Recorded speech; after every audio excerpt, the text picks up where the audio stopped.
So, a song that got turned down hit for someone else. Babyface had written Every Time I Close My Eyes, originally for Luther Vandross. Vandross turned it down. This is an interesting song because this was on Babyface's The Day album, which came out in 97. I remember I had bought that album. And it was the first time that Babyface, it was a decent record, but it wasn't strong. I mean, that was the first time when I thought, okay, he hit his head because he had a long hit run. And let me tell you, from 87 till about 96, 97, Babyface was unstoppable. Peak prime, writing, producing for others and himself. But he never quite fully got it all together for himself as an artist. He came close. He had a good run, good, strong run. But it never was quite, obviously, the songs he wrote for other artists were huge. I mean, if I say Boys to Men, Tevin Campbell, Bobby Brown, Tony Braxton, TLC, Madonna. I mean, huge songs. Whitney Houston, huge. But anyway, this particular song, Luther Vandross turned it down Every Time I Close My Eyes. Now, the interesting thing about this song, Mariah Carey is uncredited in the background vocals. You can clearly hear her in the background singing. I remember the video when it came out. It was a good, moderate, middle road song. It was one of them songs that, how do I say it? It was a hit. It was trademark Babyface, formula-driven singer-songwriter, and it worked for what it was. Um, Luther was particulars about certain things that he would record or certain things he would do, so you never know.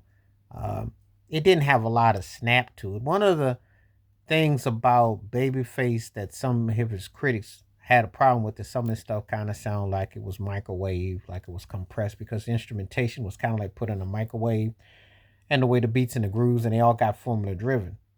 And was it as strong as My with Johnny Gill? Now that would have been an interesting song to have been presented to Luther Vandross back then.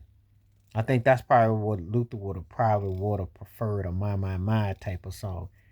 And Every Time I Close My Eyes, which was decent, but low key, middle of the road, kind of where some of his stuff went. Because I mean, I'm a huge Luther Vandross fan, but the 90s stuff was kind of milk toasty in some part. It was hit and miss. There were some things I liked, but compared to his 80s run, it was, kind of on a corn puff. Some of it was. This particular song really wouldn't have moved the rim for him one way or the other. It was just kind of there. But big hit for Babyface, and it was a hit. But Every Time I Close My Eyes, it's like one of those kind of songs Luther could have pretty much done as an outtake, or one of those kind of songs that you just kind of listen to. So it's interesting story every time I hear these things when, you find out hit songs for certain artists and certain artists turn them down. So this was one of those songs in particular that I was like, wow, that was originally written for him in mind, but he chose not to keep it. So I thought, okay, that's an interesting song, and you just kind of like where you're going with that. But anyway, it's interesting tidbit with it, and then of course where I mentioned Mariah Carey, who did have a remake of Always in no, but it was Endless Love with Luther. So anyway, but tell me what you think below. Did Luther make the right choice by declining it, or should he kept it? Please like, subscribe, welcome thoughts, comments, and I do respond. Thank you. Wash your hands, keep your mind clear, watch out for another. Share it if you like, and hit that membership, because when you do, requests like this come true. Stay safe, stay blessed, stay woke, stay free. I'm out one time. Peace.